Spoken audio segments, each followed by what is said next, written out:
मग हेच पोरं जे आहेत गुन्हेगारीकडे गेले. लग्न होत नाही, नोकरी नाही, मग दारू प्यायला गेले. दारू पिऊन बरबाद झाले. मग दारू प्यायला पैसे नाही, मग गुन्हेगारीतून पैसे मिळवायचे. चंदन तस्करी कर, रात्री चोऱ्या कर, रस्ता अडव, अशा प्रकारे पुढाऱ्याच्या पाठीमागे हिंड. त्यांनी सांगितलं तर सुपाऱ्या घे, असे पण प्रमाण वाढले ना. आता तुम्ही पत्रकार आहे, मग हे सुपाऱ्या घेणारे जे आहेत ती पोरं बेरोजगार पोरं आहेत. दरोडेखोरांमध्ये दरोडे घालतात ती बेरोजगार पोरं आहे. नाही, ग्रामीण भागामध्ये माझा वंदरी असो, माझा मराठा असो, माझा कुंभार असो, लव्हार असो, सुतार असो, नावी असो, आज आम्हाला एकमेकाची गरज आहे. माझी दाढी वाढली, मला नावी बांधवाकडे जावं लागेल. माझं कुऱ्हाड शेवटावं लागेल, तेव्हाच मला सुतार समाजाच्या, लव्हार समाजाच्या दारात जावं लागेल. पाबरीचा फण मोडला तरी मला सुतार समाजाच्या दारात जावं लागेल. हे चोर ते चोर असे करून गुन्हेगारी क्षेत्रामध्ये पोरं गेले. याच्यापेक्षा वाईट दुःख आता येणाऱ्या इलेक्शन मध्ये कचरा कुंडीमध्ये कुत्र्याची मुंडकी सापडली. समोरच्या टावरच्या जवळ, आपल्या घराच्या समोरचे टावर आहे तिथे कुत्र्याची मुंडकी सापडली. मग कुत्र्याची मुंडकी होऊन पडले का ते? ह्या विधानसभेच्या इलेक्शनला भोगावं लागणार आहे. पुढची 4 पिढ्याला भोगावं लागणार आहे, देशाला भोगावं लागणार आहे. माझ्या ज्ञानोबरायाचा तुकोबरायाचा वाडा पाडण्याचं काम या नीच पुढाऱ्याने केलेलं आहे. आज पत्रकारावर भयान वाईट दिवस आलेले आहेत. माझे राजकर्त्याला विनंती आहे, पत्रकार जर खरं बोलला तर त्याच्या विरुद्ध बंड करता, तुम्ही त्याच्या कुटुंबावर हल्ले करताय, त्यांच्यावर हल्ले करताय, लाज वाटत नाही? आज देश एका अग्नीच्या कुंडाच्या स्तरावर उभा आहे. कधी हे भस्मासात होईल देश सांगता येत नाही. पुढारी कोणाच्या बापाचे नाही, पुढारी कुठल्या पक्षाचे नाही, कुठल्या विचारांनी बांधलेले नाहीत. स्वार्थासाठी या पक्षातून त्या पक्षात, त्या पक्षातून त्या पक्षात, त्या पक्षातून त्या पक्षात. सकाळी एका विचाराचे, दुपारी एका विचाराचे, संध्याकाळी एका विचाराचे आहेत. ते फक्त सत्ता द्या, आम्ही कुठलाही पक्ष कुठलं चिन्ह घ्यायला तयार आहोत. आज आपल्याला एकात एक राहायचं आहे. माझ्या शेजारी माझे मराठा बांधवाची जमिनी आहे, शेते, रामराम करावं लागतो, पाणी प्यावं लागतं घरी जाऊन. का समाज व्यवस्था खराब करून राहिले लोक? म्हणून समाजाला माझी विनंती, संग्रामजी, समाज व्यवस्था खराब होऊ देऊ नका. 5 दिवसापूर्वीच बातमी आहे, नातवाने आजीवर बलात्कार केला. या देशामध्ये किती वाईट परिस्थिती निर्माण झाली. पुढे राही कोणा घेणे देण्याचं नाही, काहीच नाही. मी माझ्या जीवनामध्ये 2च भगवंत मानलेले आहेत. अर्थात पांडुरंगाला मी मागे सारलंय. म्हणजे संप्रदायाच्या लोकांनी मला दोष देऊ नाही, पण तुम्ही प्रश्न विचारला, मी त्याचं उत्तर सांगणारच आहे. माझा पहिला देव कोणी जर असेल तर छत्रपती संभाजी महाराज आहे. मराठी महाराष्ट्रामध्ये आपल्या सगळ्यांचं स्वागत आहे. मी पाथर्डीमध्ये आहे आणि या ठिकाणी येण्याचं एक विशेष कारण आहे. अलीकडच्या काळामध्ये महाराष्ट्रासह देशभरामध्ये वातावरण दूषित झालेलं आहे. तुम्ही म्हणाल तुम्ही राहता महाराष्ट्रामध्ये, महाराष्ट्रात बीडमध्ये, आणि महाराष्ट्रासह आणि बीड देशाचं काय घेऊन बसला, किंवा मग तुम्हाला तरी काय माहीत आहे? तर आम्ही नेहमी याच सगळ्या प्रक्रियेमध्ये असतो. सोशल मीडियाच्या माध्यमातून, टी व्ही चॅनलच्या माध्यमातून, रेडिओच्या माध्यमातून देशभरामध्ये कुठे काय चाललं आहे आणि कशा पद्धतीने चाललं आहे हे आम्ही नेहमी पाहत आलो आहोत. महाराष्ट्राला संतांची भूमी म्हणून ओळखलं जातं आणि संतांनी काय संदेश दिलेले आहेत, काय उपदेश दिलेले आहेत, कशा प्रकारे महाराष्ट्र चालला पाहिजे, हा इतिहास आम्हाला राजे महाराजांच्या काळापासून आहे, आम्हाला शिवाजी महाराजांच्या काळापासून आहे. आणि त्याला एक वेगळी झालर आहे, त्याला एक वेगळी ओळख आहे. महाराष्ट्राला एक वेगळी ओळख आहे. महाराष्ट्रातल्या तमाम जाती धर्माच्या लोकांना कशा प्रकारे एकोप्यानं आणि एका छत्राखाली आणण्याचं काम आहे ते आम्हाला फार पूर्वीपासून, म्हणजे आम्ही कुणीतरी लिहून ठेवलं आहे आणि ते आम्ही वाचून त्या नियमाप्रमाणे आम्ही वागतो आहे असं नाही. तर आम्हाला संविधानाप्रमाणे जी कायद्याची प्रणाली होती ती आम्हाला फार पूर्वीपासून राजे महाराजांच्या काळापासून आलेली आहे आणि संतांच्या माध्यमातून हे आम्हाला सगळ्याला पाहायला मिळालेलं आहे. वारकरी संप्रदाय आमच्या फार जिव्हाळ्याचा विषय आहे आणि तिथून लोकांना कशा प्रकारे प्रेरित करायचं, किंवा मग लोकांची काय भूमिका असते, लोकांना कशा प्रकारे वारकरी संप्रदायाच्या माध्यमातून प्रबोधन आणि प्रबोधनाच्या माध्यमातून कशा प्रकारे विकास आणि विविध गोष्टी एकोप्याने कशा राहायच्या, या सगळ्या गोष्टी आम्हाला तिथून पाहायला मिळालेल्या आहेत. अलीकडच्या काळामध्ये वारकरी संप्रदाय आणि वारकरी संप्रदायामध्ये वातावरण झालेलं दूषित आणि त्यामुळे कुठंतरी समाजाची बिघडलेली घडी हे आम्हाला फार जाणवते. आणि ती घडी बिघडल्यामुळे आमच्या समाजाचं काय नुकसान झालं आहे या सगळ्या गोष्टी आम्हाला उघड डोळ्यानं पाहायला मिळतात, मात्र काहीही करता येत नाही. त्यासाठी आम्हाला प्रबोधन आणि त्याच्यामध्ये बदल काय करता येईल, किंवा मग ह्या सगळ्या गोष्टींची हानी झाली ती कुठेतरी भरून निघायला पाहिजे. त्या सगळ्या गोष्टी आम्हाला कशा प्रकारे पूर्वपदावर आणता येतील, वारकरी संप्रदायामध्ये कशा प्रकारे वातावरण खराब झालं आहे, दूषित झालं आहे, ते कुठेतरी आम्हाला पूर्वपदावर आणावं लागणार आहे. तरच कुठेतरी भावी पिढी यामधून काहीतरी संदेश घेईल किंवा मग यामधून काहीतरी प्रबोधनात्मक काही गोष्टी घडतील आणि विकासात्मक काही गोष्टी घडतील. इथलं राजकारण आणि वारकरी संप्रदाय जरी वेगवेगळे असले तरी राजकारणाला कुठेतरी अंकुश लावण्यासाठी किंवा मग कुठेतरी विकास कामांच्या धोरणांमध्ये ह्या सगळ्या गोष्टी एकोप्यात आणण्यासाठी बऱ्याचशा गोष्टी ज्या आहेत त्या वारकरी संप्रदायाचं फार महत्त्वाचं आहे. कारण अलीकडच्या काळामध्ये आम्हाला त्याचे जोडल्याशिवाय पर्याय राहत नाही. कारण राजकारण्यांनी वारकरी संप्रदायाची जे आहे ते संघटना काढलेल्या आहेत. खरं तर राजकारण आणि वारकरी संप्रदायाचा काही संबंध नाही. मात्र राजकीय पक्षांना कशाला वारकरी संघटना हव्या असतात यावर बोलायचंच आहे आपल्याला पुढच्या गोष्टीमध्ये. या सगळ्या गोष्टीवर महाराष्ट्राचं स्वास्थ्य बिघडलेलं आहे. अलीकडच्या काळामध्ये आंदोलन निघाली, मोर्चे निघाली, त्या सगळ्या गोष्टींना आपल्याला कोणालाही नाव घेऊन कोणालाही आपण बदनाम करायचं नाही किंवा मग कोणाला टार्गेट करायचं नाही. मात्र घडी कशी बिघडलेली आहे आणि ती कशी पूर्वपदावर येईल यासाठी बोलण्यासाठी आंधळे महाराज माझ्यासोबत आहेत. मी त्यांच्याकडून जाणून घेणार आहे त्यांना काय वाटतं किंवा मग काय परिस्थिती बिघडलेली आहे. आंधळे महाराज म्हणजे उभ्या महाराष्ट्राला प्रबोधन करण्यासाठीचं फार मोठं एक या ठिकाणी स्रोत आहे. खरं तर आम्ही सगळ्या गोष्टी जर पाहिल्या, काही विचारात्मक गोष्टी आम्हाला करायच्या असतील, काही घडामोडी घडवायच्या असतील, अशा प्रकारच्या महाराजांची आम्हाला नेहमी गरज लागत असते आणि तमाम महाराष्ट्राला त्यांची गरज असणार आहे. महाराज तुमचं मराठी महाराष्ट्रामध्ये खूप खूप आहे आणि तुमचे आभार मी या ठिकाणी व्यक्त करणार आहे तुम्ही मराठी महाराष्ट्राला दिलेल्या वेळाबद्दल. महाराष्ट्रामध्ये काय नेमकी परिस्थिती सध्या सुरू आहे, वारकरी संप्रदाय चाललेली परिस्थिती सध्या महाराष्ट्राची, आणि कसं तुम्हाला कसं जोडायचं कसं तुम्हाला की महाराष्ट्रामध्ये वारकरी संप्रदाय आणि सामाजिक स्वास्थ्य बिघडलेलं आहे, याला कुठं आळा बसू शकतो, काय सांगाल तुमच्या शब्दांमध्ये? मुद्दा क्रमांक 1 असा आहे की राजव्यवस्थेला धर्मव्यवस्था ही कनेक्ट आहे, जोडलेली आहे. राजा कसा असावा, त्याने राजकारभार कसा करावा हे संत विचाराशिवाय त्यांनी त्याचा निर्णय घ्यायचा नसतो, अशी आपली व्यवस्था आहे. जी. स्वर्ग आहे म्हणतात, अमरावती आहे म्हणतात, इंद्रदेव आहे म्हणतात, पण इंद्रदेवाच्याही राज्यामध्ये महर्षीचं एक स्थान होतं. जी. म्हणजे तुम्ही राजाने राजकारभार मनाने कधी करायचा नाही, जी. तो संत विचारांनी करायचा, अशी परंपरा या भारतीय उपखंडामध्ये आहे. आजचा जो राजकारभार चाललेला आहे इथं संत विचाराला थाराच नाही, संतांचे विचार पायदळी तुडवल्या जाते, ही अवस्था निर्माण झालेली आहे. संत विचारात कुठंच नाही राहिला. आज तुम्ही राजकीय प्रदूषणाचा जर विचार केला, छोट्याच्या छोट्या कार्यालयापासून तो वरिष्ठ कार्यालयापर्यंत जर गेलो तर संग्रामजी टक्का मागितल्याशिवाय कुठला पेपर हलत नाही, कुठला कागद हलत नाही. मग संत विचाराची पायदळी तुडवले नाही तर काय झालंय? संत विचार पायदळी तुडवले ते त्या धुळधान त्या विचाराची केलेली आहे. पण इथपर्यंत खरं होतं. आज जर परिस्थितीने ज्या महाराष्ट्रावर ओढलेली आहे, जातीचा असल्याशिवाय म्हणजे त्याला विचारायचं जातीचा आहे का, नंतर पक्षाचा आहे का, नंतर माझ्या विचाराचा आहे का, हा सगळा मनाचा मार्ग आहे. ज्या महाराष्ट्राची जडणघडण, समाज व्यवस्थेची जडणघडण ही कोणी राजकीय राजाने केलेली नसून ही साधू संतांनी केलेली आहे. या पाया ज्ञानदेव रचिला पाया, उभारिले देवालया. देवालय कोणतं? हे महाराष्ट्राची तमाम भूमी ही देवालय आहे. मग याचा वाडा कोणी बांधला? तर ज्ञानोबाऱ्यांनी बांधला. ज्ञानोबाराय म्हणले अवघाची संसार सुखाचा करीन, आनंदे भरीन तिन्ही लोक. जे खांची व्यंकटी सांडो तया सत्करी मिरती वाढो, भूता परस्परी पडो मैत्र जीवांची. मला सगळ्याचा संसार सुखाचा करायचा. मग तिथं ब्राह्मण समाजामध्ये जन्माला आलेले होते, मग सगळ्या समाजात त्यांना काय घेणं देणं होतं? जाती पातीच्या धर्माच्याही पलीकडे जाऊन पोहोचले होते. आणि मग आज काय प्रदूषण झालंय? आज मनुष्य घराच्या बाहेर पाऊल टाकताना जात घेऊन बाहेर पडतोय. मतदान करताना माझ्या जातीचा उमेदवार शोधतोय, रीतीचा कुठं पाहतोय? रीत ही संताची आहे, जात तुमची आमची आहे. म्हणजे जात ही दुष्ट प्रवृत्तीने उभी राहिलेली आहे. जात फक्त साधू संत म्हणता इथे असावे जातीचे येड्या गाबळ्याचे काम नव्हे. जो संत विचाराने जीवन जगतो तो माझ्या जातीचा. मराठा, वंजारी, धनगर, माळी, कुंभार, लावार, सुतार हे असं विषय नाही. जो संत विचाराने स्वतःची दिनक्रम्या करतो तो त्या आमच्या जातीचा. ही जात कुठून आली? आजचं प्रदूषण पाहिलं की वर्तमानपत्रामध्ये जातीच्या घोषणाशिवाय काही पाहायला भेटेना.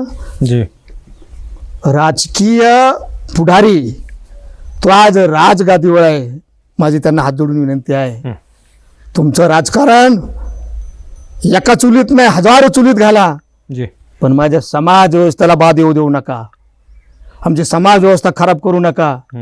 कोण कोणतं गुन्हेगार असेल, गुन्हेगाराला धर्म नाही जातही नाही. गुन्हेगाराला कशाचे धर्म आणि जात लागली? तो कुठल्याच जातीचा नाही, कुठल्याच धर्माचा नाही, गुन्हेगाराला जात नाही. जो कोणी गुन्हा केला असेल तो तो त्या जातीशी त्याचा काहीही संबंध नाही. पण आजची परिस्थिती पाहिली जाते, मतदान करताना स्वतः मतदार एका बाटलीसाठी, एका ताटलीसाठी आणि एका पैशाच्या नोटासाठी जर आपला स्वाभिमान घाण ठेवत असेल दुर्जनाच्या समोर, तर आज माझ्या देशाचं काय होईल हा प्रश्न निर्माण झाला. त्याचा वाईट परिणाम समाज व्यवस्थेत झाला. माझं तमाम या महाराष्ट्रातील जनतेला विनंती आहे, कुठल्याही पुढाऱ्याच्या सभेला जाऊ नका. कुठल्या जातीचा असो, कुठल्या धर्माचा असो, कुठल्या पक्षाचा असो, जाऊ नका. समाज व्यवस्था खराब झालेली आहे. आज माणसात माणूस राहिले नाही या महाराष्ट्रामध्ये. याचा परिणाम खूप भोगावं लागणार आहे. पुढची 4 पिढ्याला भोगावं लागणार आहे, देशाला भोगावं लागणार आहे. माझ्या ज्ञानोबरायाचा तुकोबरायाचा वाडा पाडण्याचं काम या नीच पुढाऱ्याने केलेलं आहे. माझी त्यांना विनंती आहे, तुमचं राजकारण तुम्हाला लकलाप, आमची समाज व्यवस्था आबाधित ठेवण्यासाठी तुम्ही मध्ये हस्तक्षेप करू नका, तुमच्या स्वतःसाठी हस्तक्षेप करू नका, अशी माझी त्यांना विनंती आहे. हे राजकीय पुढारी त्याला जातीमध्ये विभागले जात आहे. नाही, ग्रामीण भागामध्ये माझा वंजारी असो, माझा मराठा असो, माझा कुंभार असो, लव्हार असो, सुतार असो, नावी असो, आज आम्हाला एकमेकाची गरज आहे. माझी दाढी वाढली, मला नावी बांधवाकडे जावं लागेल. माझं कुऱ्हाड शेवटावं लागेल, तेव्हाच मला सुतार समाजाच्या, लव्हार समाजाच्या दारात जावं लागेल. पाबरीचा फण मोडला तरी मला सुतार समाजाच्या दारात जावं लागेल. का मला जातीमध्ये विभागले जाते? राजकारण तुम्ही तुमचं तिकडे करा, राजकारणाशी संबंध आमचे समाज व्यवस्थेवर करू नका, माझी प्रकट विनंती आहे त्यांना. पण आजची परिस्थिती आहे, बघ्याची गर्दी निर्माण झाली. सज्जन हा शांत बसलाय, सज्जनाला कळायला तयार नाही की मी काय निर्णय घेऊ. आणि मी तुमचा आभार मानतो. आज पत्रकारावर भयान वाईट दिवस आलेले आहेत. माझे राजकर्त्याला विनंती आहे, पत्रकार जर खरं बोलला तर त्याच्या विरुद्ध बंड करताय तुम्ही, त्याच्या कुटुंबावर हल्ले करताय, त्यांच्यावर हल्ले करताय, लाज वाटत नाही? लोकशाहीचा आणि संविधानाचा एक आधारस्तंभ म्हणजे पत्रकार आहे. काय त्यांच्या कुटुंबाला आज काय संरक्षण आहे संग्रामजी? अनेक तुम्ही पाहताय पत्रकारावर 15 दिवसाला हल्ला होतोय. खरं बोलायला गेलं की त्याला मारलं जाते, त्याचा खून होतोय. याला जबाबदार कोण? अराजकता माजेल ह्या देशामध्ये. माझी विनंती आहे समाजाला, पुढारी वाऱ्यावर सोडून द्या, पुढाऱ्याकडे जाऊ नका. आज देश एका अग्नीच्या कुंडाच्या स्तरावर उभा आहे. कधी हे भस्मासात होईल देश सांगता येत नाही. ज्या देशाची जडणघडण, या भूमीची जडणघडण माझ्या शिवाजी महाराजांनी केली, त्यांना बहुत जनाचा आधारू म्हणून समाजाने गौरवलेला आहे. निश्चयाचा महामेरू, अखंड स्थितीचा निर्धारू श्रीमान योगी. का म्हटलं योगी संग्रामजी त्यांना? ज्या महात्म्याने, त्यांना महात्मा म्हणतो, ज्या योग्याने, या ज्या सत्पुरुषांनी 350 किल्ले उभ्या केले या दख्खनच्या स्वराज्यामध्ये, पण एकाही किल्ल्यावर स्वतःच्या बापात आणि स्वतःचं नाव कोरलं नाही. हे राज्य माझं नाही, हे राज्य रयतेचं आहे. ज्या राजाने हे राज्य रयतेचं म्हणून त्याग केला, म्हणून त्यांना श्रीमान योगी नावाचा किताब द्यावा लागला. साहित्य कला फुकट नाही, त्यांना श्रीमान योगी नावाचा किताब दिला. आणि बहुत जनाचा आदर, सगळ्यांना बरोबर घेतलं त्यांनी, सगळ्यांना बरोबर घेतलं. त्यांनी जात बीत काही पाहिलं नाही. छत्रपती शिवाजी राजांनी ज्यावेळेस रायगडाचं काम हिरोजी इंदुरकरांनी पूर्ण केलं, त्यावेळेस शेवटच्या टप्प्यामध्ये विचारलं काय काय झालं रायगडावर, म्हणजे सर्व बांधून झालं. त्यावेळेस शिवाजी महाराजांनी विचारलं, अरे आपल्या स्वराज्यामध्ये 50 लाख लोकसंख्या ही मुस्लिम बांधवांची आहे, आणि या राजकारभारामध्ये मुस्लिम बांधवाचे मुख्यमंत्री पदावर माणसं आहेत. काजी हैदर न्याय व्यवस्थेचे मंत्री होते, आरमाराचे मंत्री दौलत खान होते, बारूद खानाचे मंत्री सिद्दी इब्राहिम होते, घोडदळाचे प्रमुख सिद्दी इलाल होते. त्यांची 5ही मुले स्वराज्यासाठी कामं आली. त्यांच्यासाठी नमाजीला प्रार्थना करायला काही बांधले कमले नाही. अजून मस्जिद माझ्या समोर बांधा, रायगडावर मस्जिद राजांनी बांधलेली आहे. त्यांनी धर्म वाटला नाही, त्यांनी जात वाटली नाही. तुम्ही का आणता जातमध्ये? वाईट वाटत नाही? आज स्वार्थासाठी हे पुढारीचं काय घेऊन बसले? समाजाला माझी विनंती आहे, पुढारी कोणाच्या बापाचे नाही, पुढारी कुठल्या पक्षाचे नाही, कुठल्या विचारांनी बांधलेले नाहीत. स्वार्थासाठी या पक्षातून त्या पक्षात, त्या पक्षातून त्या पक्षात, त्या पक्षातून त्या पक्षात, सकाळी एका विचाराचे, दुपारी एका विचाराचे, संध्याकाळी एका विचाराचे आहेत ते. फक्त सत्ता द्या, आम्ही कुठलाही पक्ष कुठलं चिन्ह घ्यायला तयार आहोत. ते तुमचे होऊ शकतात, जे त्या विचाराच्या पक्षाचे नाही झाली ते समाजाचे होऊ शकतात. त्यांच्यावर विश्वास ठेवू नका. स्वतःच्या आयुष्याचं वाटोळ करून घेऊ नका. पुढाऱ्याच्या गर्दी करू नका पुढाऱ्याच्या पाठीमागं. माझी विनंती आहे समाजाच्या तरुण पिढीला, पालकाला विनंती आहे, पोरं जाऊ नका देऊ. व्यवसायाला लावा, काम करायला लावा, धंदे करायला लावा त्यांना. ते त्यांचं जीवन चांगल्या प्रकारचं जगू शकतं. पुढाऱ्याच्या मागे हिंडून काय म्हणणार आहे? त्यांनी बोलायचं नाही, शिट्या वाजायच्या. कुठं घेऊन चालले आमच्या समाज व्यवस्थेला? आजची परिस्थिती पाहिली संग्रामजी, सप्ताहामध्ये जर मराठा समाजाचं गाव असेल तर फक्त मराठा समाजाचे बाबा बोलायचे, वंजारी समाजाचं गाव असेल तर फक्त वंजाऱ्याचे बाबा बोलायचे, बहुजनाचं असेल तर मुलं ओपनचे बोलायचेच नाही. अरे आमचा महाराष्ट्र या पुढाऱ्यांनी नेऊन कुठे ठेवला? त्यांच्यावर विश्वास ठेवू नका. आज आपल्याला एकात एक राहायचं आहे. माझ्या शेजारी माझे मराठा बांधवाची जमिनी आहे, शेते, राम करावं लागतो, पाणी प्यावं लागतं घरी जाऊन. का समाज व्यवस्था खराब करून राहिले लोक? म्हणून समाजाला माझी विनंती संग्रामजी, समाज व्यवस्था खराब होऊ देऊ नका. पुढाऱ्याचं त्यांना लकलाप, त्यांच्या सभेला गर्दी करू नका, अशी माझी विनंती आहे. आणि विचाराने पक्के राहा. यापुढं स्वतःचा स्वाभिमान मताच्या रूपाने द्यायचा असेल तर जात बघू नका, रीत बघा. रीत बघून मतदान करा. जो रीतीचा आहे त्याला द्या. जो जातीवंत आहे ते राजभाव स्वीकारू नका. समाजाने अशी माझी विनंती आहे.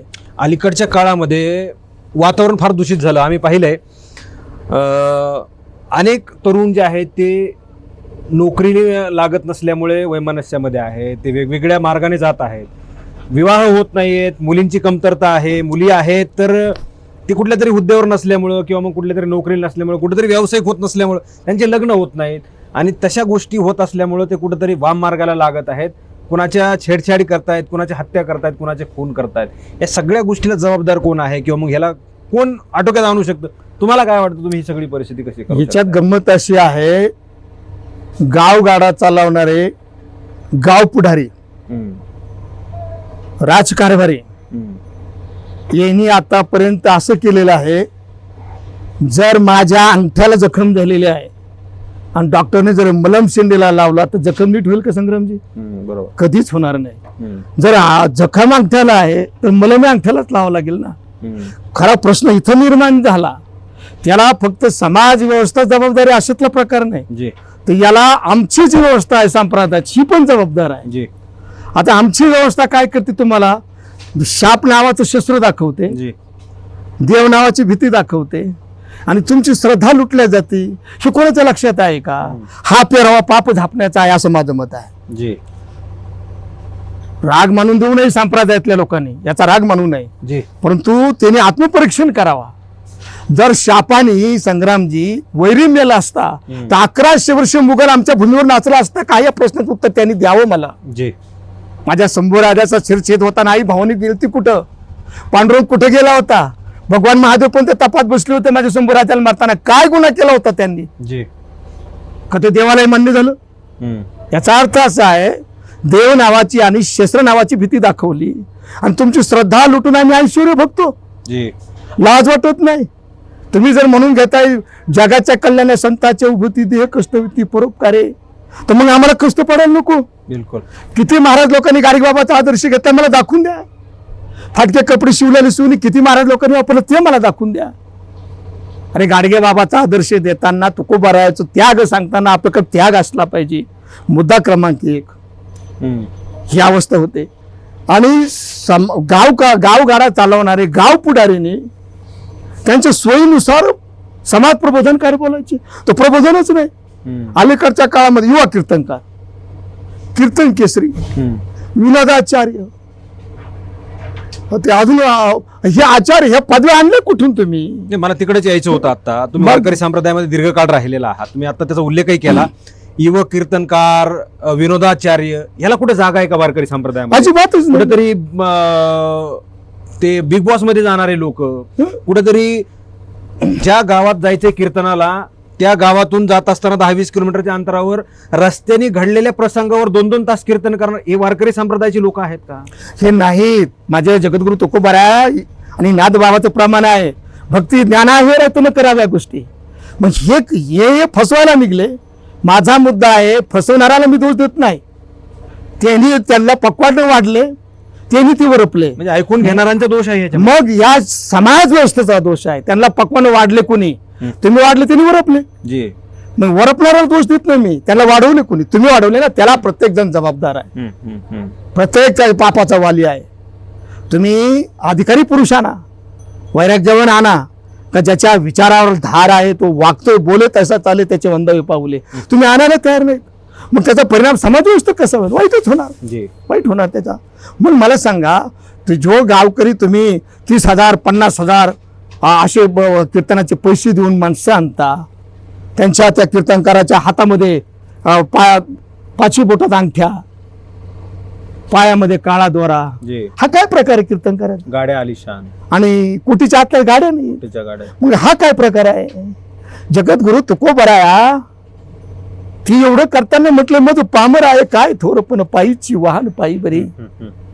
माझ्या जगद्गुरु तुकोबरायाचा खरा खून या लोकांनी केला का त्यांनी त्यांचा आदर्श नाही, फक्त त्यांनी त्यांचं सांगितलं पण त्याचा आदर्श काही घेतला नाही, अनुकरण केलं नाही, आचरण केलं नाही. मग खरा तुकोबरायाचा खून कुठे झाला? समाज व्यवस्था आमच्यामुळे चालते हे म्हणणाऱ्या खूनच खरा जगद्गुरु तुकोबरायाचा खून झाला. त्यांच्या विचाराचा खून म्हणजे खून झाला. त्यांनी सांगितलं तसं वागायला कोणी तयार नाही. तुकोबरायाने परमार्थात मिळवलं का घालवलं? संग्रामजी, त्यांनी खरी कर्जमाफी त्यावेळेस केली. कर्ज खत इंद्रायणीत बुडवलं. सरसकट कर्जमाफी माझ्या जगद्गुरु तुकोबरायाने. परमार्थात राहून त्यांनी मिळवलं नाही, घालवलं. आज महाराज लोकांनी ब्रासलेट घालायचे, बोटात अंगठ्या घालायच्या, आणि असं कोणी कीर्तन करताना याच्यामध्ये किती सत्यता आहे? तुकोबराया म्हणते, तू काय म्हणे मज कळती चाचणी बडबडीची वाणी अथवा सत्य. भक्ती ज्ञान वैराग्य असलं तरी त्यांनी नारदाच्या व्यासपीठावर यावा. समाज व्यवस्थेला फसवणाऱ्यांनी येऊ नये असं माझं मत आहे, आणि तेच याला कारणीभूत आहे समाज. आणि हे माझं मत आहे असं मी याच्या अगोदरही अनेक पत्रकाराच्या पुढे माझा सिद्धांत मांडला. परमार्थ जरूर करा, परमार्थ असला पाहिजे, सुसंस्कृती टिकली पाहिजे. श्रीमंतीपेक्षा संस्कृती श्रेष्ठ आहे, ती टिकून राहिली पाहिजे. पण त्याचबरोबर समाज व्यवस्थेमध्ये जे पोराचे लग्न होत नाही ते का होत नाही? ठीक आहे, माझ्या जातीची मला भेटत नसेल, त्या जातीची भेटत नसेल, पण मुलगी कोणाची तरी भेटली पाहिजे. पण त्याच्यासाठी तो मुलगा सुसंस्कृत असला पाहिजे, नंबर 1. दुसरी गोष्ट त्याचं शिक्षण असलं पाहिजे, नंबर 2. मग त्याच्यासाठी यांना काय करायला पाहिजे? सप्त्यानी मुलं सुसंस्कृत होतील, त्यांना नोकरी लागतील, हे सगळं खोटं आहे. त्यांना लहानपणापासून चांगलं शिक्षण द्यावं. शिक्षण व्यवस्था जे राज्य शासनाचे चालते कदाचित त्यांच्याकडे निधी नसेल. 1 कोटीचा सप्ताह घालता. गावकऱ्याला माझी विनंती आहे, कोटीचे सप्ते घालू नका, 1000चे सप्ते घाला. राहिलेला खर्च तुमच्या मुलाबाळाच्या शिक्षणावर करा ना. शाळेमध्ये उंदर निघतात, शाळेमध्ये साप पडलेत, दरवाजाच्या फळ्या मोडलेल्या आहे, कुत्रे तिथं आत येत जात आहेत, मच्छरने ते खाल्लेत. आणि तुम्ही सप्त्याला खर्च करताय तर तुम्ही त्याच्यातला खर्च कमी करून शाळेला खर्च करा. माझी ग्रामपंचायतची बॉडी 10 लोकांची असेल, 11 लोकांची असेल, 14 लोकांची, 13 लोकांची, काय असेल ते असेल. त्याच्यातल्या एका सदस्यावर जबाबदारी द्या. कोणती? त्यांनी शिक्षक किती वाजता टाइम आला त्याची हजेरी लावायची, किती वाजता जातो त्याची हजेरी लावायची. आणि तुमचे मुलं चांगलं शाळा शिकवा ना.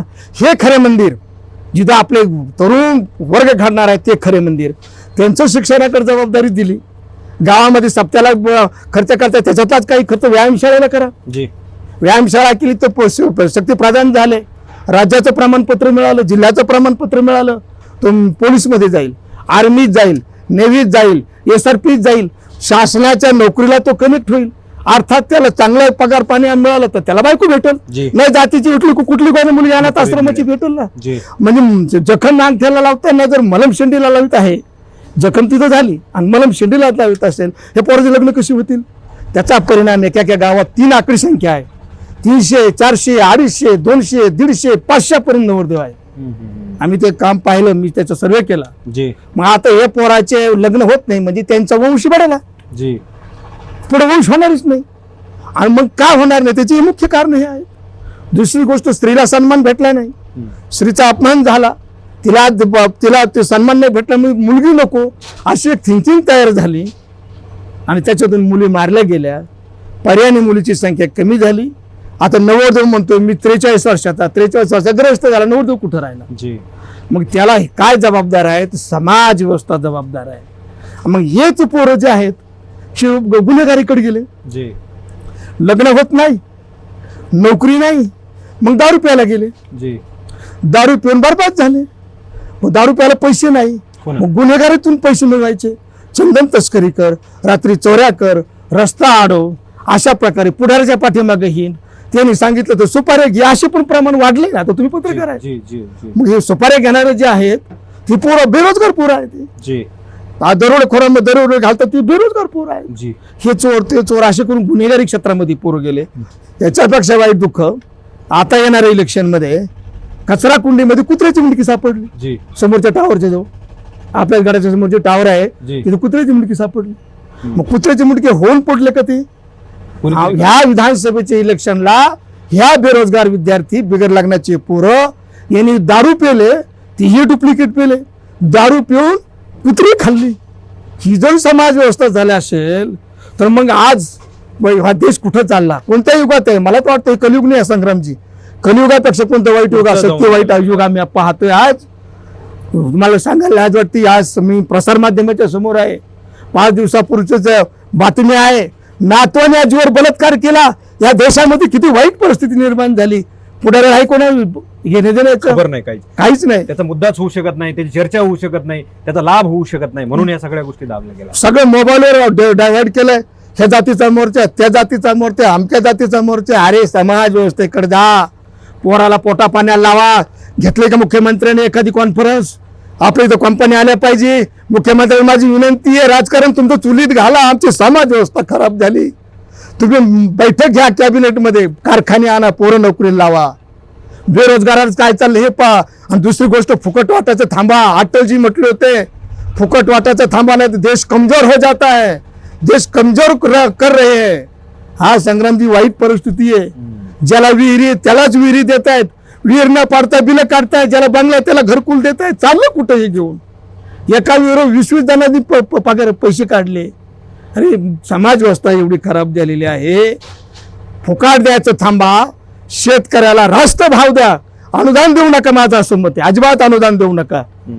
मोदीजीचे 2,000 नको आणि आम्हाला विम्याची वाट पाहायला लावू नका. पिकाला माल आम्ही भाव, माझं मत आहे, सरकारला माझी विनंती आहे तुमच्या माध्यमातून, गहू 5,000 रुपये घ्या, ज्वारी 5,000 घ्या, बाजरी 5,000 घ्या. कांद्याला जास्त पिकू कमी पिकू, तुम्ही 3,000 आमचे कांदे खरेदी करा. आमच्या दुधाला 50 रुपये भाव द्या. 1 रुपया अनुदान आम्हाला देऊ नका. मोदीजीचे 2,000 रुपये देऊ नका. आम्हाला घरकुल देऊ नका. आम्हाला फुकट विहीर देऊ नका. आम्हाला फुकट लाईट देऊ नका. कुठल्याही देशातल्या नागरिकाला फुकट देण्याचा राडा करतात. या देशाचं एक दिवस श्रीलंका होईल. घरात घुसतील लोक श्रीमंताच्या, गरीबाचे पोर श्रीमंताला लुटतील.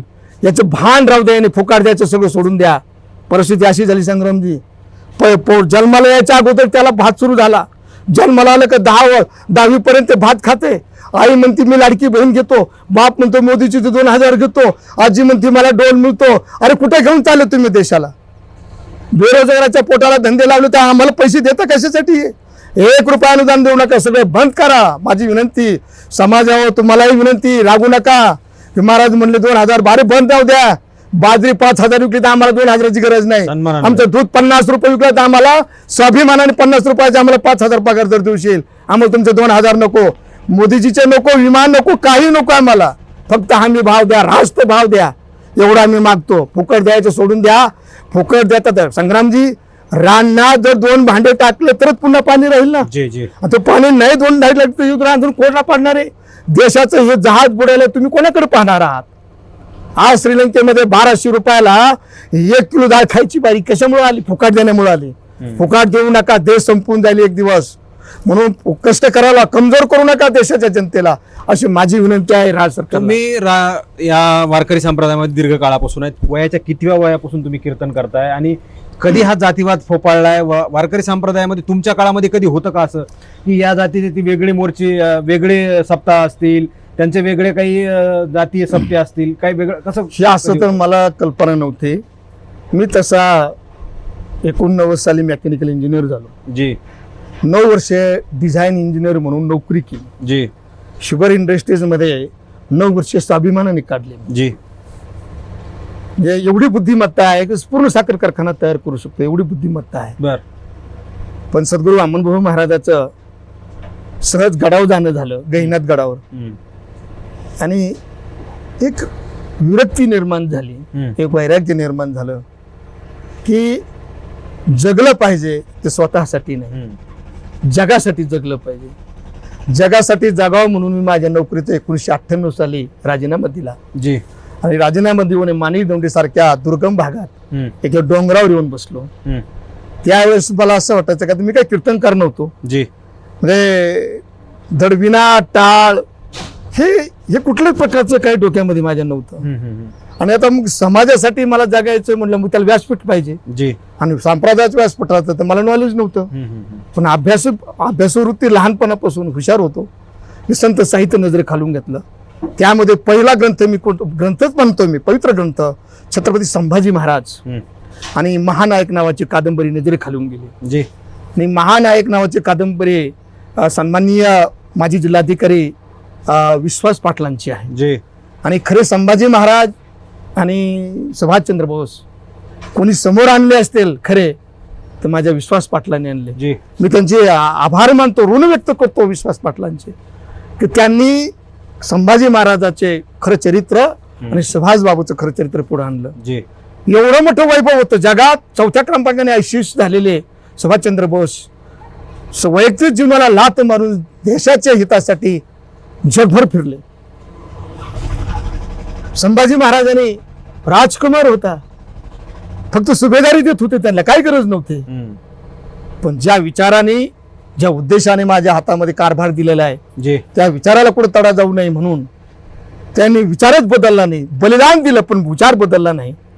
हा विचार माझ्या अंतःकरणामध्ये कोरला गेला आणि मी विचार केला की आता मला माझ्यासाठी जगायचं नाही, तर मला जगायचंय जगासाठी जगायचं. जी. आणि त्या विचाराने मी माझ्या जीवनाचा राजीनामा दिला त्या नोकरीचा आणि जीवन या डोंगरावर सुरू केलं. आणि मग मी अभ्यास केला, सांप्रदायिक अभ्यास केला. जगद्गुरु तुकोबारायाचं साहित्य नजरे खालून घातलं. जी. संग्रामजी अभंग मध्ये एक लेसन प्लॅन आहे, एक धडा आहे. तो सगळ्या अभंगाचा अर्थ समान नाही. जी. 4,500 अभंगाचे 4,500 विषय आहे. जी. मग कीर्तनकार मला कोणाला दोष द्यायचा नाही, पण जो अभंग घेतलाय त्याचं विषयांतर होता कामा नये असं माझी बाकीच्या कीर्तनकाराला देखील विनंती आहे. जी. विषयांतर होणं, जो विषय दिला तोच विषय पार पडला पाहिजे. जी. मग तो अभ्यास मी केला आणि 2007ला या गडाचं भूमिपूजन माझे वैयक्तिक जीवनातले मित्र अहमदनगर जिल्ह्याचे म्हणजे आता अहिल्यानगर शहराचे माजी आमदार जी. दादाभाऊ कळमकर, जी. आष्टी पाटोद्याचे माजी आमदार साहेबराव नाना दरेकर जी. यांच्या शुभ हस्ते मी या ठिकाणी गडाचं भूमिपूजन केलं. आता ते मला सुरुवातीला म्हणले तुम्ही वेडा माणूस आहे, एवढी मोठी डिझाईन इंजिनिअरची नोकरी सोडताय आणि तुम्ही या डोंगरावर येऊन बसताय, कारण धोतर काय घातलं, तुमच्यासारखी पॅन्ट होती ती काय काढून टाकली, फेटाच काय घातलाय, आम्हाला शक्य वाटत नाही. मग आता तुमचं कसं व्हायचं बा, तुम्ही काय करणार समाजामध्ये. चला असू द्या, चित्ती धरल्या मुरारी आता न पाहे माघारी. आणि मुरुबी चित्ती मुरारी धरला.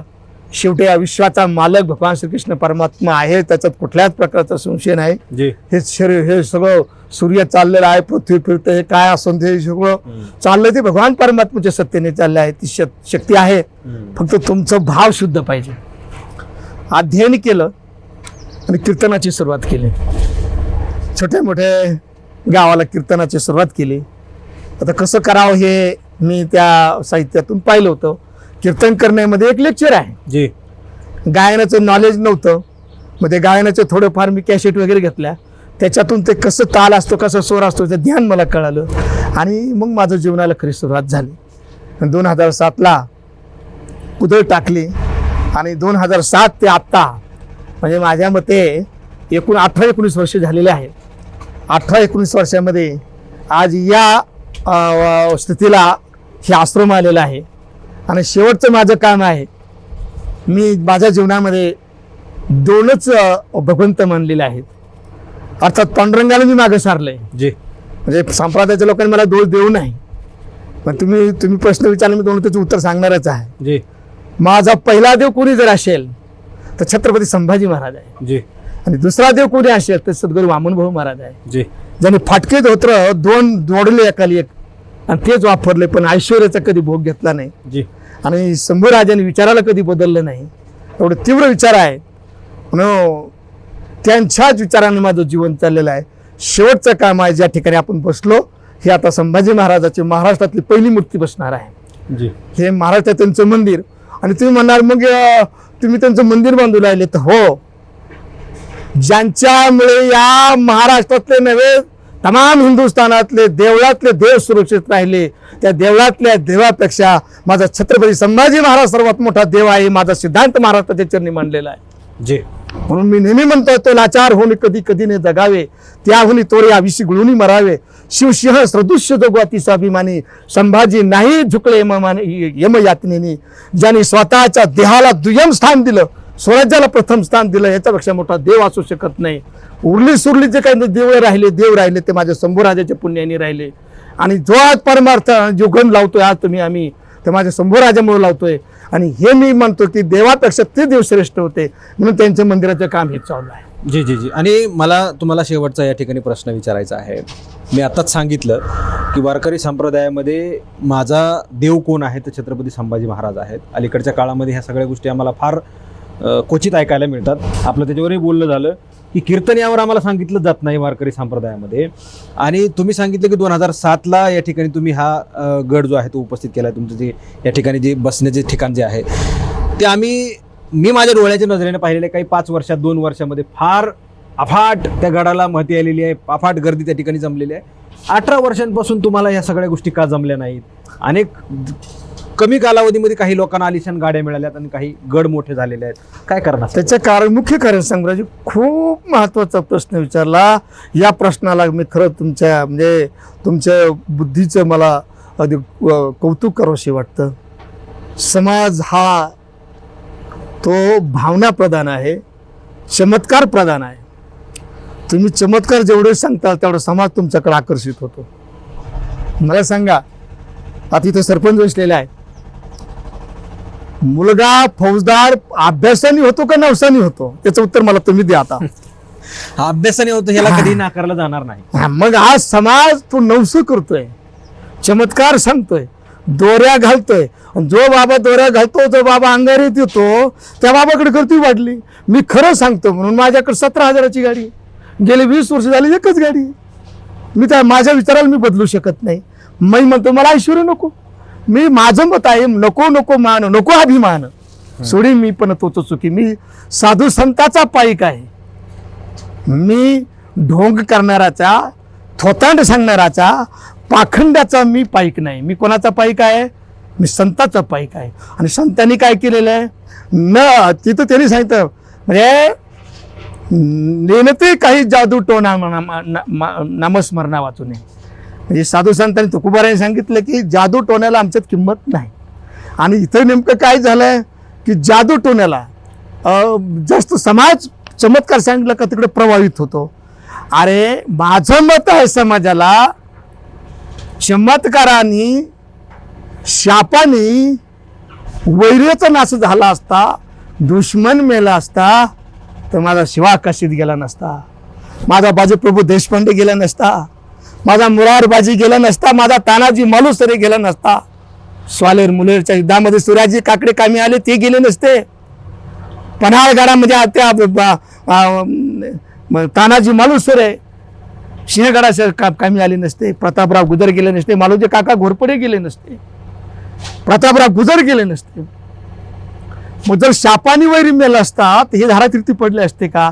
समाजाला माझं सांगणं आहे, शापाकडे दुर्लक्ष करा, कुणाच्या शापाला घाबरू नका. शाप हा तुम्हाला दाखवलेली भीती तुमची श्रद्धा लुटण्यासाठी, आशीर्वादाने तुमचं कल्याण होणार नाही, शापाने तुमचं वैर ठोठणार नाही. प्रखर भूमिका मी या महाराष्ट्राच्या चरणी मांडत आहे. मी आशीर्वादाने जर तुमचं पोरग फौजदार आणि कलेक्टर झालं असतं तर फक्त अभ्यासच केला नसतं, फक्त माझ्याकडे आणून आशीर्वाद दिले असते, पोरग कलेक्टर होईल, मग ते झालं असतं कलेक्टर.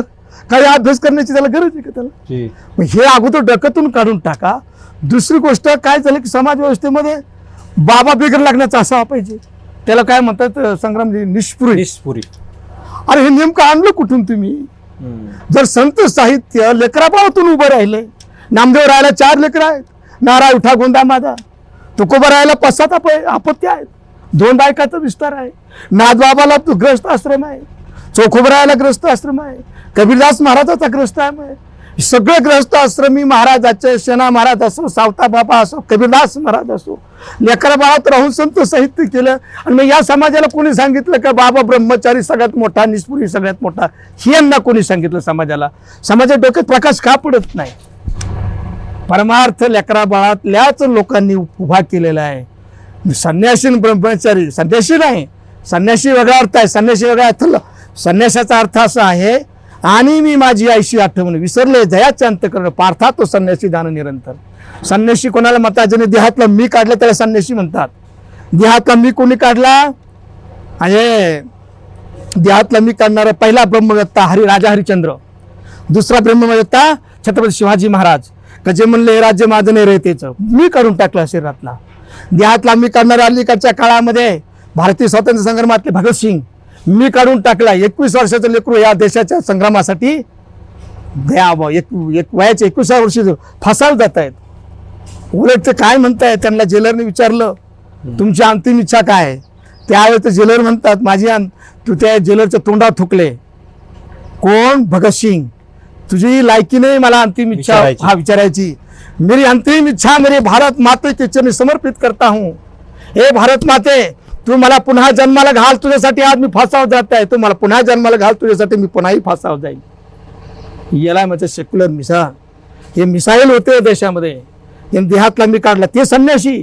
अलीकडच्या आता तुमच्या आमच्या समोर APJ अब्दुल कलाम सर, अरे ज्यांनी स्वतःचं सर्व समर्पित अर्पण केलं देशासाठी. विचारलं पत्रकारांनी तुम्ही लग्न काय केलं? ते म्हणजे लग्न करायचं विसरून गेलो.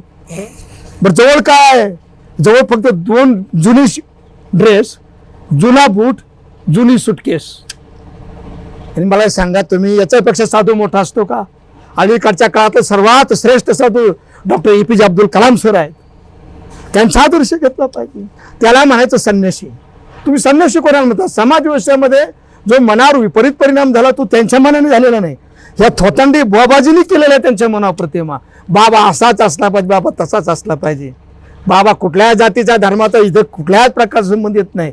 फक्त जो मनुष्य त्यागी आहे, जो जगासाठी जगतो तो साधू आहे. मग तो माझा मुस्लिम बांधव असो, ख्रिश्चन बांधव असो, जैन बांधव असो, नाही तर शीख बांधव असो, तो फक्त जगासाठी जगतो तो साधू आहे. त्याची संगती करा, असं माझं मत आहे. खूप खूप आभार महाराज, खूप दिलेल्या वेळेबद्दल. आपल्याला वेळेची बंधन आहे त्यामुळे, आणि इकडे महाराजांकडे बोलण्याचा, अनुभवाचा आणि शब्दांचा फार मोठा साठा आहे. इकडं संगम आहे, इकडे त्यांच्याकडे एज्युकेशन, आणि दुसरीकडं वारकरी संप्रदाय फार ठासून भरलेला आहे. मराठी महाराष्ट्राकडे वेळ फार बंधन कमी असल्यामुळं आज इथंच थांबतो आहोत. बऱ्याचशा काही गोष्टी महाराजांकडून ऐकायच्या आहेत आणि समाजाला काही दाखवायच्या सुद्धा आहेत. त्या पुढच्या भागामध्ये आपण दाखवणार आहोत. खरं तर अलीकडच्या काळामध्ये ज्या गोष्टी घडल्या त्या गोष्टी आम्हाला इथं परखडपणे मांडण्यासाठीचं आणि महाराष्ट्रातल्या तमाम लोकांना मराठी महाराष्ट्राच्या माध्यमातून सांगण्याचं एकमेव हे मला स्त्रोत या ठिकाणी वाटलं. म्हणून बीडपासून थेट पाथर्डी नगर गाठलं आणि महाराजांकडून ह्या सगळ्या गोष्टी ऐकून लोकांना सांगायच्यात. अलीकडच्या काळामध्ये जी परिस्थिती बदललेली आहे ती कुठंतरी थांबण्यासाठी याला एक इंजेक्शन असावं, आणि या इंजेक्शनाचा फायदा होईल का यासाठीचे प्रयत्न आणि याचा शोध घेत मी या ठिकाणी आलेलो आहे. आणि मला वाटतं की काही प्रमाणात का होईना, सुरुवात का होईना, या इंजेक्शनाने होईल असं मला वाटतं. काल आम्ही त्या सरपंचाची जी ऑडिओ क्लिप ऐकली, त्यांचीसुद्धा ऑडिओ ती तुम्ही पाहिली असेल त्यांची मुलाखत. या सगळ्या गोष्टी आम्ही जर पाहिल्या तर प्रबोधनात्मक गोष्टी घडत आहेत आपल्याला, आणि याच सगळ्या गोष्टींमधून आपल्याला प्रबोधनाकडे जायचं आहे. वारकरी संप्रदाय आणि प्रबोधन, समाजव्यवस्था कशा प्रकारे बिघडली आणि ती कशी पुन्हा पूर्वपदावर येईल यासाठीचे आम्हाला प्रयत्न करणं गरजेचं आहे. राजकारण होत राहील, सत्ता येत राहतील, जात राहतील, कुठले पक्ष उतरतील, पायउतार होतील, सत्तेत येतील, हा भाग वेगळा आहे. मात्र समाजाची घडी विस्कटता कामा नये. समाज एकोप्याने राहिला पाहिजे, समाजामध्ये सलोखा राहिला पाहिजे. सर्व जाती धर्माचे लोक गुण्यागोविंदानं गावापासून ते शहरापर्यंत राहिले पाहिजेत. ही एकमेव भावना जी आहे ते मराठी महाराष्ट्राची सुरुवातीपासून राहिलेली आहे. या मुलाखतीमध्ये इथेच थांबत आहोत. अशाच नव्या प्रकारच्या मुलाखतीसाठी तुम्ही मराठी महाराष्ट्राला सबस्क्राईब करा, आणि तुम्ही आजपर्यंत बेल आयकॉन दाबून सबस्क्राईब केलं नसेल तर नक्की सबस्क्राईब करा असं आवाहन या ठिकाणी करतोय. महाराज तुमचे खूप खूप आभारी. मी तुम्हाला फार दिवसांपासून ऐकत होतो, मात्र मराठी महाराष्ट्राला तुम्ही वेळ दिल्याबद्दल तुमचे खूप खूप आभार या ठिकाणी मी मानतोय. ते माझे आभार मानण्यापेक्षा तुम्ही जे सामाजिक कार्य करताय, मध्यंतरी तुमची मुलाखत प्रवीणजी गायकवाड साहेबांकडे मी पाहिली.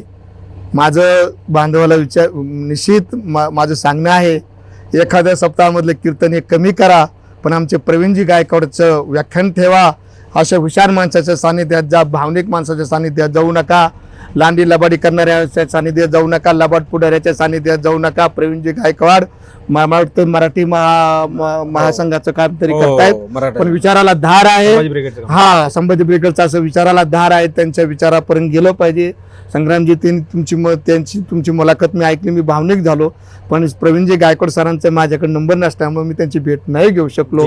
पण त्यांचे विचार एका जातीपुरते नसून या भारत देशाच्या तमाम समाजाच्या हिताचे आहे.